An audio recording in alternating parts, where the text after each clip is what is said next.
আসসালামু আলাইকুম এভরিওয়ান। মায়ের বাদন গল্পে 6 নম্বর পার্ট। তো চলো বেশি কথা না কইয়া গল্প শুরু করা যাক।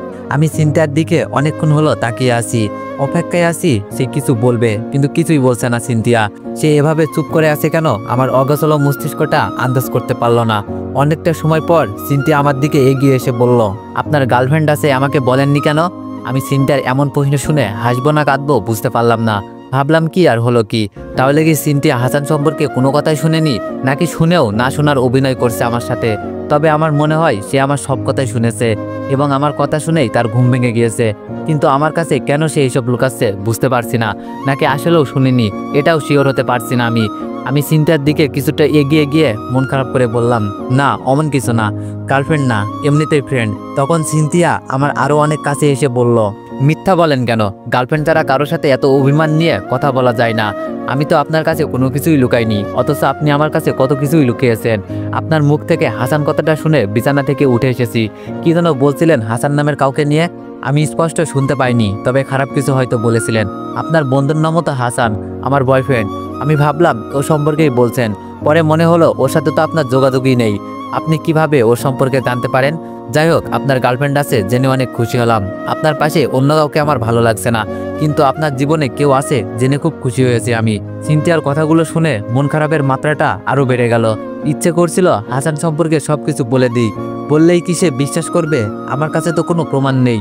মিলিও তো আমার জন্য সিনথিয়ার কাছে সব সত্য বলবে না, আর সিনথিয়া না হয় সবকিছু শুনে বিশ্বাসই করলো। তারপর সে হাসান সম্পর্কে সব জানতে পেরে তাকে ছেড়ে দিল, আমার কাছে চলে আসলো। কিন্তু এটাকে কি ভালোবাসা বলে? সে হাসান সম্পর্কে খারাপ কিছু জানতে পেরেছে বলে তাকে ছেড়ে দিচ্ছে। আমার সম্পর্কে যদি কখনো খারাপ কিছু জানতে পারে, তাহলে যে আমাকে একদিন ছেড়ে যাবে না, এর কি কোনো নিশ্চয়তা আছে? নাই। এমন ভালোবাসার কি দরকার যে খারাপ সময়ে পাশে থাকবে না? ভালোবাসার মানুষ তো সেই যে পৃথিবীর সবচেয়ে খারাপ মানুষ জেনেও থেকে যাবে, শুধুমাত্র ভালোবাসার টানে, কোনো স্বার্থের টানে নয়। আমি সিনথিয়াকে বললাম, গার্লফ্রেন্ড থাকলে এতদিন একটা বিবাহিত মেয়ের সাথে এক ছাদের নিচে থাকতাম না, আপনাকে বিয়ে করতাম না। কেউ ছিল না বলেই আপনার বাবার অত্যাচারে বাধ্য হয়ে বিয়েটা করেছিলাম।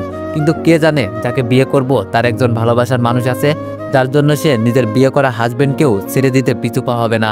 আচ্ছা, আপনি যদি কখনো জানতে পারেন আপনার বয়ফ্রেন্ডের আগে অন্য কোথাও রিলেশন ছিল, কিংবা আপনার সাথে সম্পর্ক থাকা অবস্থায় অনেক মেয়ের সাথেই সে প্রেম করত, তাদের সাথে খারাপ কিছু করত, তখন কি করবেন? তাকে ছেড়ে দিবেন? আমার কথা শুনে চিন্তায় একটু রাগ করলো না, অথচ আমি ভেবেছিলাম সে অনেক রাগ করবে। সে খুব নিরীহ কণ্ঠে বলল, যেহেতু আমি এখনো এমন কিছু জানতে পারি নাই, তাই এইসব নিয়ে ভাবছি না। তবে যাকে ভালোবাসি তাকে ছোট্ট একটা কারণে ছেড়ে দেওয়ার মতো মেয়ে আমি নই। আমার ভালোবাসাটা এত সস্তা না যে কারো কাছ থেকে জানতে পারলাম আমার ভালোবাসার মানুষটা খুব খারাপ, সে একাধিক মেয়ের সাথে কথা বলে, আর আমিও এইসব বিশ্বাস করে তাকে ছেড়ে দিব। চিন্তার উপর আমার খুব অভিমান হলো। সে হাসানকে কেন এত বিশ্বাস করবে, ভালোবাসবে? আমি অভিমান ভরা কণ্ঠে সিনথিয়াকে বললাম, আর যাকে বিয়ে করলেন তাকে কিভাবে ছেড়ে দিবেন? স্বামীর থেকে বয়ফ্রেন্ড কোনোদিনও আপন হতে পারে না, কোনো অবস্থাতেই না। বয়ফ্রেন্ড আপনাকে বিপদের মুখে ছেড়ে যেতে পারে, কিন্তু একজন স্বামী কখনো তার স্ত্রীকে বিপদের মুখে ছেড়ে যাবে না। এই যে এতদিন ধরে আমার সাথে থাকছেন, খাচ্ছেন, কথা বলছেন, নিজের সব কিছু শেয়ার করছেন, এতদিন কি আমার প্রতি একটুও ভালো লাগা কাজ করেনি আপনার ভিতরে? একবারের জন্যও কি মনে হয়নি থেকে যাই? তখন সিনথিয়া বলল, ভালো লাগা কাজ করেনি যে তা না, একজন মানুষের সাথে এভাবে থাকলে তো তার প্রতি একটু একটু ভালো লাগা কাজ করবেই। আমিও আপনার কাছে নিজেকে অনেক নিরাপদ মনে করি, অনেক বিশ্বাস করি আপনাকে। আপনার সাথে এতদিন ধরে এক বাসায় থাকছি, আপনি কখনো আমার দিকে খারাপ নজরে তাকাননি, কখনো আমার দুর্বলতার সুযোগ নেওয়ার চেষ্টা করেননি। অনেক সময় আমি বাথরুমের দরজা খোলা রেখে গোসলে গিয়েছি, আপনি কখনো এইসবে মনোযোগ দেননি। এইসব কি যথেষ্ট না একজন মানুষের প্রতি ভালো লাগা কাজ করতে? কিন্তু শুধুমাত্র ভালো লাগা থেকেই তো আর একজন মানুষের কাছে সব সময়ের জন্য থাকা যায় না, তার জন্য ভালোবাসার দরকার হয়। কিন্তু আমি তো আপনাকে ভালোবাসি না, আমি ভালোবাসি অন্য কাউকে, যার সাথে আমি আমার জীবন সংসারের নাম লেখাতে চাই। আমি জানি আপনিও আমাকে ভালোবাসেন না, কাজেই এমনটা কখনো হবার নয়। আমরা খুব ভালো বন্ধু আছি, এটাই হয়তো আমাদের জন্য ভালো। তবে একজনকে ভালোবাসা অবস্থায় যদি অন্য কাউকে ভালোবাসা যেত, তাহলে অবশ্যই আমি আপনাকে ভালোবাসতাম।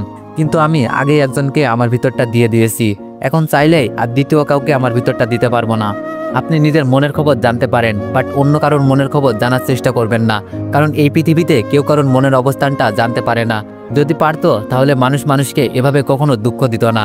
আমি কাকে ভালোবাসি, কাকে নিজের করে চাই, এটা জানার ক্ষমতা সৃষ্টিকর্তা আপনাকে দেন নাই। কাজেই এটা কখনো জানার চেষ্টা করবেন না। আগে নিজেরটা জানুন, আপনি কাকে ভালোবাসেন সেটা জানুন। নিজেকে প্রশ্ন করুন, যাকে ভালোবাসেন তার সাথে আপনার সময় কাটানো ভালো লাগে নাকি অন্য কারোর সাথে। কথাগুলো বলেই আমি বারান্দা থেকে নিজের রুমে চলে যাই। আমি চলে গেলেও সিনথিয়া বারান্দায় দাঁড়িয়ে মেঘে ঢাকা আকাশটা দেখতে থাকে। আজ আকাশটাতে অনেক মেঘ জমেছে, সেটার দিকেই সিনথিয়া মুগ্ধ চোখে তাকিয়ে আছে। আমার মনের আকাশেও যে মেঘ জমতে পারে সেটা সে কখনোই জানবে না, কোনোদিন জানতে পারবে না। আমার আকাশটাও মেঘে ঢাকা। 2 দিন পর সিনথিয়া আমাকে বলল, আপনাকে আমার সাথে এক জায়গায় যেতে হবে। আগেই বলে রাখি, আপনি না করতে পারবেন না। আমি কোনো ভাবান্তর না করেই বললাম, কোথায় যেতে হবে? আপনার বয়ফ্রেন্ডের সাথে দেখা করতে গেলে অন্তত আমাকে সাথে নিয়ে যেতে বলবেন না, আর বললেও আমি যাব না, আমার ভালো লাগে না। তখন সিনথিয়া বলল, আরে না, বয়ফ্রেন্ডের সাথে না, আমার দুঃসম্পর্কের এক ফুপির বাড়িতে যাব। খবর পেয়েছি উনি খুব অসুস্থ, হয়তো বাঁচবে না। বাবা মা চাচা চাচি সবাই ওনাকে দেখতে গিয়েছিলেন, শুধু আমিই যাইনি। আমি জানি ওখানে যাওয়াটা অনেক রিস্কি হয়ে যাবে, তবুও আমি ফুপির সাথে দেখা করতে চাই। মৃত্যুর আগে মানুষের ইচ্ছেগুলো পূরণ করতে হয়। আমিও চাই আমার ফুপির সাথে দেখা করতে, আপনিও যাবেন আমার সাথে। সিনথিয়ার এত কথার ভিড়ে আমার ভালো না লাগার বিষয়টা চাপা পড়ে গিয়েছে, কিংবা কে জানে সিনথিয়া হয়তো ইচ্ছা করে ব্যাপারটা এড়িয়ে গিয়েছে। আমার ভালো কিংবা খারাপ লাগাতে সে মনোযোগ দিতে চায়নি। সিনথিয়ার কথা শুনে আমার অবনীর মায়ের কথা মনে পড়ল। আমার কি তাহলে একবার অবনীর মায়ের সাথে দেখা করা উচিত? এমনও তো হতে পারে শুধুমাত্র আমার সাথে দেখা করার জন্যই আল্লাহ তাকে এখনো বাঁচিয়ে রেখেছেন। পরের দিন সিনথিয়ার সাথে আমাকেও যেতে হলো।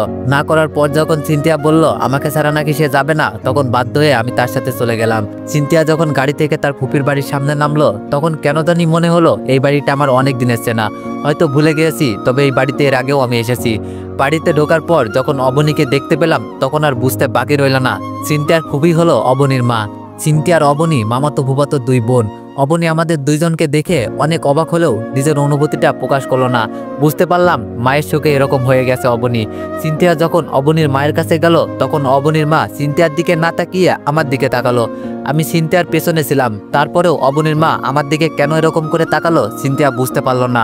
আমি অবনীর মায়ের কাছে যেতে পারলাম না, কারণ তার শরীরে প্রায় সব জায়গাতেই কিসের যেন দাগ। এই দাগগুলোর কারণেই মানুষ তার কাছে যেতে চায়নি, অথচ এইগুলো ছোঁয়াছে না। এমন না যে অবনীর মাকে স্পর্শ করলে এমনটা আমারও হবে, তবুও কেন জানি ভয় হতে লাগলো, ঘৃণাও হতে লাগলো। তাই আমি আর সিনথিয়া অবনীর মায়ের থেকে অনেকটা দূরে দাঁড়িয়ে রইলাম। অবনীর মা দূর থেকে ভাঙা ভাঙা গলায় আমাকে বললেন, আমি তোমার সাথে অনেক বড় অন্যায় করেছি, সেই পাপের শাস্তি আমি পেয়েছি।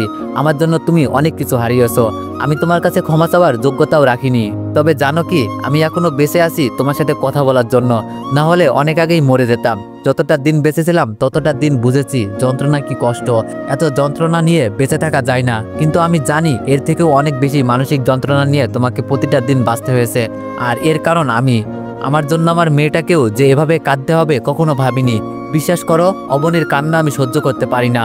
আমি মরার পর হয়তো অবনীর কেউ থাকবে না। ওর বাবা আমার সম্পর্কে জানার পর দেশেই আসেনি, হয়তো আমার মৃত্যুর পর আসবে অবনীর টানে। সিনথিয়ার সাথে তোমার পরিচয় কিভাবে হয়েছে আমি জানি না। সিনথিয়ার দিকে তাকিয়ে বলল, সিনথিয়া, এই ছেলেটা অনেক ভালো, তোর ফুপি অনেক খারাপ মানুষ। খারাপ মানুষকে দেখতে এসেছিস জেনে খুব ভালো লাগলো। শুনেছি তুই নাকি একটা ছেলেকে বিয়ে করে তার সাথেই পালিয়ে গিয়েছিস। কথাটা বলতে বলতেই অবনীর মা আমাদের সামনে শেষ নিঃশ্বাস ত্যাগ করলেন। কিভাবে একটা প্রাণ আমাদের চোখের সামনে এই পৃথিবী ছেড়ে চলে গেল বুঝতেই পারলাম না। তবে মানুষটা যে মরার পরেও অনেক শান্তি পেল সেটা বুঝতে পারলাম, কারণ বেঁচে থাকতে সে শান্তিতে ছিল না। প্রতিটা মুহূর্ত তাকে অসহ্য যন্ত্রণা ভোগ করতে হয়েছে। এর থেকে কি মৃত্যু ভালো না? অবনীর দরজার এক পাশে দাঁড়িয়েছিল। যখন জানতে পারলো তার একমাত্র আপনজন তাকে ছেড়ে চিরদিনের জন্য চলে গিয়েছে, ঠিক তখনই কান্নায় ভেঙে পড়লো অবনী। চিন্তার চোখেও পানি। আমার চোখে পানি নেই, তবে ভিতরটা পুড়ে যাচ্ছিল। আফসোস হচ্ছিল, কেন আর কিছু সময় আগে আসলাম না, কেন কথাগুলো শেষ করতে পারলাম না। আমি অবনীর কাছে গিয়ে অবনীকে সান্ত্বনা দেওয়ার বিচার চেষ্টা করলাম। অবনীকে সান্ত্বনা দেওয়ার ভাষা আমার কাছে নেই। হঠাৎ করেই অবনী আমাকে জড়িয়ে ধরে কাঁদতে থাকে। আমি কি করব বুঝতে পারছিলাম না। এমন একটা সময়ে কি তাকে নিজের কাছ থেকে ছাড়িয়ে দূরে সরিয়ে দেওয়া উচিত নাকি জড়িয়ে ধরা উচিত? আমি তাকে 2 হাত দিয়ে জড়িয়ে ধরে থাকলাম। সে কান্না করুক, তার আজ কান্না করার দিন। আমাকে জড়িয়ে ধরে সে কাঁদছে, এটা সিনথিয়া সহ্য করতে পারছে না। তাই হয়তো আমার কাছে এসে অবনীকে আমার কাছ থেকে ছাড়িয়ে নিয়ে নিজে অবনীকে সান্ত্বনা দিতে লাগলো। অবনীকে জড়িয়ে ধরে সিনথিয়াও কাঁদতে লাগলো, কারণ সিনথিয়া জানে অবনীর আপন বলতে এই একজন ছাড়া আর কেউ রইল না। সিনথিয়ার কান্না থেমে গেলেও অবনীর কান্না থামে না, সে অনবরত কাঁদতে থাকে। মানুষ তার আপনজনকে হারিয়ে কতটা আঘাত পেতে পারে সেটা অবনীকে দেখে আমি উপলব্ধি করছি। অবনীর মায়ের জন্য অবনীর কান্নাটা শোভা পায়। সে একজন খারাপ মানুষ ছিল, এটা জানার পরেও অবনী তার জন্য চোখের জল ফেলছে। আমারও তো এমন একদিন আসবে যেদিন বাবা মায়ের মৃত্যুতে কাঁদতে হবে। তারা বেঁচে থাকতে আমি তাদের থেকে দূরে দূরে থাকছি, যদিও তারাও আমাকে কাছে টানার চেষ্টা করেনি খুব একটা। তবে ছেলে হিসেবে বাবা মায়ের প্রতি আমারও একটা দায়িত্ব আছে। পৃথিবীতে সব বাবারও তো আর এক হয় না। আমার বাবাও হয়তো একটু আলাদা, তাই আমার সাথে এমন করেছে। অবনী যদি তার মায়ের সবকিছু জানার পরেও মৃত্যুর আগে তার পাশে থেকে সেবা যত্ন করতে পারে, একজন আদর্শ সন্তানের দায়িত্ব পালন করতে পারে, তাহলে আমি কেন পারবো না শেষ বয়সে আমার বাবা মায়ের পাশে থাকতে। সত্যি বলতে অবনীকে দেখে নিজের বাবা মাকে অনেকটা মিস করেছি। এমনটা আগে করিনি, কিন্তু আজ মনে হলো আমার মাও হয়তো আমার জন্য কাঁদে, যেমনটা অবনীর মা মরার আগে অবনীর জন্য কেঁদেছিল। 2 দিন অবনীর ওখানে থাকলাম আমরা, তারপর চলে আসলাম। অবনী এতটাই ভেঙে পড়েছিল যে সে আমার আর সিনথিয়ার সম্পর্কে জানার আগ্রহ প্রকাশ করেনি একটা বারের জন্যও। অথচ আমি ভেবেছিলাম আমাকে আর সিনথিয়াকে এভাবে একসাথে দেখে অবনী অনেক প্রশ্ন করবে, অনেক কিছু জানতে চাইবে, কিন্তু তেমন কিছুই জানতে চাইল না অবনী। তার মানে কি অবনীর ইমোশনগুলো তার মায়ের জন্য ছিল, আমার জন্য ছিল না? সে কি তার মায়ের জন্য আমার কাছে ফোন দিয়ে কান্না করতো? অনেকদিন আগে আমাকে ভালোবাসতে চেয়েছিল, এমন তো না যে আমাকে ভালোবেসেছিল। এতদিন নিশ্চয়ই ভালোবাসার মতো কাউকে খুঁজে নিয়েছে অবনী। আমিও এটাই চেয়েছি। আমি চাইনি সে আবার আমাকে ভালোবাসুক। আগে হয়তো তার ভালোবাসাটা আমি ফিরিয়ে দিতে পারতাম না, কিন্তু এখন তাকে গ্রহণ করার মতো অবস্থায় আমি নেই। কাজেই অবনী যদি নিজের সুখের জন্য কাউকে খুঁজে নিয়ে থাকে, তাহলে আমার চেয়ে খুশি আর কেউ হবে না। কারণ আমিও চাই মেয়েটা তার একাকিত্ব দূর করে কষ্টের জীবনের অবসান ঘটিয়ে সুখে শান্তিতে বেঁচে থাকুক। কিছুদিন পরের কথা, হঠাৎ করে একদিন জানতে পারি বাবা হার্ট অ্যাটাক করেছে। যখন খবরটা শুনতে পেলাম তখন রাত 8টার মতো বাজে। আমি তখন চিন্তার সাথে খাবার খাচ্ছিলাম। খবরটা শোনার পর আমার কোনো কিছুই মনে ছিল না। তিনি আমাকে বাসা থেকে বের করে দিয়েছিলেন। নিজের মেয়ের জামাই বাড়ির সবার সামনে আমাকে সন্তান বলে অস্বীকার করেছিলেন। কাউকে বলেননি তার একটা ছেলে আছে। এইসব কিছুই কেন জানি মনে করতে পারলাম না আমি। শুধু তখন একটা কথাই মনে হলো, হাসপাতালে যেই মানুষটা মৃত্যুর সাথে পাঞ্জা লড়ছে সেই মানুষটা আমার বাবা। মানুষটা আমাকে এই পৃথিবীর আলো দেখিয়েছেন। আমি খাবার টেবিল থেকে উঠে একটা দৌড় মারলাম। যেভাবেই হোক, যে করেই হোক আমাকে হাসপাতালে পৌঁছাতে হবে। সিনথিয়া আমার এমন অদ্ভুত ব্যবহারে অনেকটা সারপ্রাইজড হলো। আমার কাছে জানতে চাইলো কি হয়েছে। আমি তাকে কিছু বলার প্রয়োজন মনে করলাম না। 1 ঘন্টার মধ্যে কিভাবে কি করে আমি হাসপাতালে পৌঁছালাম জানি না, তবে পৌঁছালাম। হয়তো বাবা নামের ভালোবাসার শক্তিটাই আমাকে অলৌকিকভাবে পৌঁছে দিয়েছে। আমি হাসপাতালের ভিতরে গিয়ে দেখলাম আমার মা কাঁদছে, বোনটাও এসেছে। সবাইকে কাঁদতে দেখে আমারও চোখ দিয়ে 2 ফোঁটা জল গড়িয়ে পড়লো। একসময় আমি ভেবেছিলাম এরকম বাবার জন্য আমি কখনো নিজের চোখের জল ফেলবো না, কিন্তু ভাগ্যের কি নির্মম পরিহাস, আজকে না চাইতেও আমাকে আমার বাবার জন্য চোখের পানি ফেলতে হচ্ছে। আমার খুব ইচ্ছে করলো মায়ের কাছে দৌড়ে গিয়ে মায়ের আঁচলের নিচে মন ভরে কাঁদি। কতটা দিন মায়ের সাথে কথা বলিনি আমি কি তাহলে আমার মাকে ভুলে গিয়েছিলাম? মায়ের কান্নাটা আমার সহ্য হচ্ছিল না। আমি কখনোই আমার মাকে এভাবে কাঁদতে দেখিনি। যেই মানুষটা সবসময় হাসি খুশি থাকতো সেই মানুষটার চোখেই আজ জলে ভরা। এই হাসপাতালে এর আগেও আমি এসেছিলাম রাশেদের কাছে। আমি রাশেদকে খুঁজতে লাগলাম। অনেক খোঁজাখুঁজির পর রাশেদের সাথে দেখা হলো। রাশেদ আমার বাবা মাকে চিনত না। আমি বলার পরেই ও চিনতে পারলো। ও যখন বলল ছোট্ট একটা অপারেশন করতে হবে বাবার, তখন আমার ভিতরটা কেঁপে উঠলো, ভয় কাজ করতে লাগলো। আমার মনে হলো আমি আমার জীবনে প্রথমবারের মতো খুব কাছের কাউকে হারাতে যাচ্ছি, যেই মানুষটা আমার বাবা। আমি মানসিকভাবে খুব দুর্বল হয়ে পড়লাম। বাবার রক্তের গ্রুপ আমার সাথে মিলছিল। অপারেশন থিয়েটারে যাওয়ার আগ পর্যন্ত আমার মা আর বোন জানতেন না যে তার বাবাকে আমি রক্ত দিচ্ছি। আল্লাহর রহমতে ভালোভাবে অপারেশনটা হয়ে গেল। যেটা নিয়ে ভয় করছিল সেরকম কিছুই হয়নি। বাবা সুস্থ আছেন জেনে ইচ্ছে হলো তার সাথে একবার দেখা করে যাই, কিন্তু আমি করলাম না। চুপ করে যেমন এসেছিলাম ঠিক তেমন করেই চলে যাচ্ছিলাম। হঠাৎ করেই পেছন থেকে আমার নাম ধরে কেউ ডেকে উঠলো। এই ডাকটা আমার বহুদিনের পরিচিত। এই নামে আমাকে শুধু একজন মানুষই ডাকতো, খোকা বলে শুধু মা আমাকে ডাকতো। আদর করে মা আমাকে এই নামে ডাকতো। শেষ কবে মা আমাকে এই নামে ডেকেছে আমার মনে নেই। পেছন দিকে তাকাতেই দেখি আমাকে ডাকছে। আমি আর নিজেকে আটকে রাখতে পারলাম না, দৌড়ে গিয়ে মাকে জড়িয়ে ধরলাম। মায়ের ডাক উপেক্ষা করার ক্ষমতা পৃথিবীতে কোনো সন্তানের নেই। কেউ মায়ের ডাক উপেক্ষা করে থাকতে পারে না, আমিও পারিনি। মা যখন আমার গালে হাত রেখে বললেন, আমাকে ছেড়ে থাকতে বুঝি কষ্ট হয় না? একবারও মনে হয় না তোর মাকে? আমরা না হয় ভুল করেছিলাম, কিন্তু তুই তো সবকিছু জানার পরেও আমাদের ছেড়ে থাকছিস। তোর বাবা কেমন মানুষ সেটা তো তুই জানিসই। তোর সাথে কিংবা তোর বোনের সাথে কখনো খুব ভালোবাসা নিয়ে কথা বলেনি। উনি মানুষটাই এমন, নিজের ভালোবাসাটা ঠিকমতো প্রকাশ করতে পারে না। আমি মানুষটার সাথে অনেক বছর ধরে সংসার করছি, আমি জানি মানুষটা কেমন। তোকে যেদিন ফোন করে বাসায় আসতে বলল, সেদিন তুই তোর বাবাকে যেই কথাগুলো বলেছিস সেই কথাগুলো উনি নিতে পারেননি। অনেক কষ্ট পেয়েছিলেন। অনেক চেষ্টা করেও তোর সেই কথাগুলো ভুলতে পারেনি।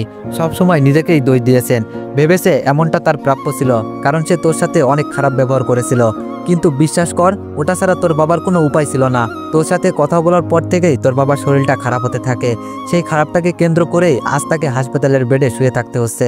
তবে এটার জন্য কখনো নিজেকে দায়ী করবি না, ভাগ্যে ছিল তাই এমন হয়েছে। আমি মায়ের এগুলো প্রশ্নের জবাবে কিছুই বললাম না, চুপ করে তার দিকে চেয়ে রইলাম, কারণ এই পবিত্র মুখটা অনেকদিন হলো আমি দেখিনি। আজ চোখ সরাতে ইচ্ছে করছে না। আমি বাবার পাশে যেতেই বাবা আমাকে কাছে টেনে নিলেন। বাবা আমার কাছে যদি ক্ষমতা চাইতে পারতো তাহলে হয়তো সেটাই করতো। মানুষটা অনেক কঠিন ছিল, অন্তত আমার ক্ষেত্রে। আজ সেই মানুষটাই পানির মতো হয়ে গেছে। আমি আমার বোনের সাথে কথা বললাম না। বাবা মাকে বলে যখন চলে আসবো ঠিক তখনই বাবা বললেন, কোথাও যেতে হবে না তোকে, তুই আমাদের সাথেই থাকবি। এত এত সম্পত্তির টাকা পয়সা এগুলো কার জন্য? এগুলো দিয়ে আমরা কি করব? এগুলো তোর। তখন আমার বোন এগিয়ে এসে আমার হাত ধরে বলল, ভাইয়া থেকে যাও না, আমি ওই দিন তোমার সাথে কথা বলতে চেয়েও বলতে পারিনি। বিশ্বাস করো, আমার ভিতরটা পুড়ে যাচ্ছিল তোমাকে এতদিন পর দেখেও কথা বলতে না পেরে। আমাকে ক্ষমা করে দাও। ক্ষমা না করে কি থাকতে পারবে তোমার বোনটাকে? আমি কিছু বলি না, আমার বোনের দিকে তাকিয়ে মুচকে একটা হাসি দিই শুধু। বাবাকে বলি আমি এখনই বাসায় যেতে পারবো না, তবে যাব, তোমাদেরকে ছেড়ে থাকবো না। তবে এই মুহূর্তে আমি তোমাদের সাথে থাকতে পারবো না। আমি বাবা মা আর বোনের হাসি মুখটা সাথে নিয়ে হাসপাতাল থেকে বেরিয়ে আসি। বাসায় ফিরতে ফিরতে অনেক রাত হয়ে যায়।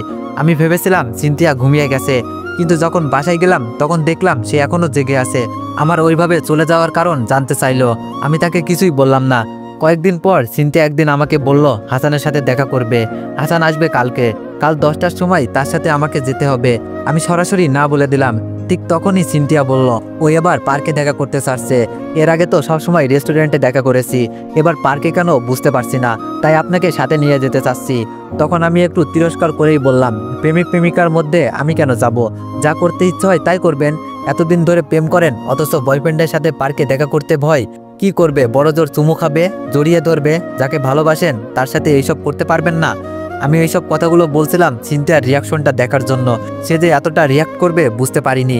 সে রাগে কাঁপতে কাঁপতে বলল, আমাকে আপনি এমন ভাবেন? ভালোবাসি বলেই যে বিয়ের আগে এইসব নোংরামি করব এমন মেয়ে আমি না, আর অতটা বোকাও না। যদি আবার তৃতীয় বিশ্বযুদ্ধ হয়, সেখানে যদি একটা মানুষ নিজেকে সেভ করতে পারে, সেই মানুষটা আমি। জীবনে কত ছেলের সাথে বন্ধুত্ব হয়েছে, কতজনের সাথে ঘুরেছি, কেউ কখনো আমার হাতটা পর্যন্ত ধরতে পারেনি। আর আপনি বলছেন আমি এইসব করব? তখন আমি আস্তে আস্তে নিজেই নিজেকে বললাম, বিয়ে করেও তো কিছু করতে পারেননি। তখন সিনথিয়া বলল, কিছু বললেন? আমি বুঝলাম সিনথিয়া আমার কথাগুলো শুনতে পেয়েছে। আমি বললাম, না না, কিছু বলিনি। পরের দিন 10টার সময় সিনথিয়ার সাথে পার্কে গেলাম সেফটি দেওয়ার জন্য। জামাই হয়ে নিজের বউকে বয়ফ্রেন্ডের সাথে দেখা করার জন্য নিয়ে এসেছি, তাও আবার সেফটি দিতে হবে। অনেক সময় পার হয়ে গেলেও হাসান আসলো না। প্রায় 2 ঘন্টা অপেক্ষা করার পরেও যখন হাসান আসলো না, তখন আমরা দুইজন পার্ক থেকে বেরিয়ে ফুটপাত দিয়ে হাঁটতে থাকলাম। তখন ঘটনা ঘটলো, একদল বকাটে ছেলে আমাদের পিছনে লেগেছে। কিছু পথ যাওয়ার পরে রাস্তার পাশে একটা ফাঁকা জায়গায় আমাদেরকে দাঁড় করালো। দলনেতার বেশে যেই ছেলেটা ছিল সে আমাদেরকে বলল, তোরা জানোস না এই এরিয়াটা খুব ডেঞ্জারাস? তোদের বাসায় কেউ কি জানে? তোর বাপ মেয়ের নাম্বার দে। তখন সিনথিয়া ওই ছেলেটার কথার মাঝে বলল, আমরা প্রেমিক প্রেমিকা না তো, আমরা দুইজন স্বামী স্ত্রী। তখন তারা আমাদের কথা বিশ্বাস করলো না। একজন বলে উঠল, ভাই এদের থেকে কিছু মজা নেওয়া যাক, ওদের দুইজনকে চুমু খেতে বলেন। যদি স্বামী স্ত্রী হয় তাহলে এটা করতে সমস্যা হবে না। আরেকজন ধমক দিয়ে বলল, আরে বেটা চুপ কর, এটা কোনো পরীক্ষাই হতে পারে না। গবেষণা করে দেখা গেছে স্বামী স্ত্রী থেকে প্রেমিক প্রেমিকা বেশি চুমু খায়। কাজেই এটা দিয়ে বোঝা যাবে না যে ওরা স্বামী স্ত্রী। ওদের জন্য অন্য একটা ব্যবস্থা আছে। তবে প্রথমে ওদের দুজনকে চুমু খেতেই দিই, দেখি কিরকম পারফর্ম করতে পারে, পরে অন্য কিছু নিয়ে ভাববো। আমি সিনথিয়ার দিকে তাকিয়ে শুধু হাসছি। এ নাকি তৃতীয় বিশ্বযুদ্ধ থেকেও নিজেকে সেভ করতে পারবে, অথচ কয়েকটা বকাটে ছেলের হাত থেকে নিজেকে রক্ষা করতে পারলো না। তো এভরিওয়ান, নেক্সট পার্টের জন্য অপেক্ষা করো। ধন্যবাদ।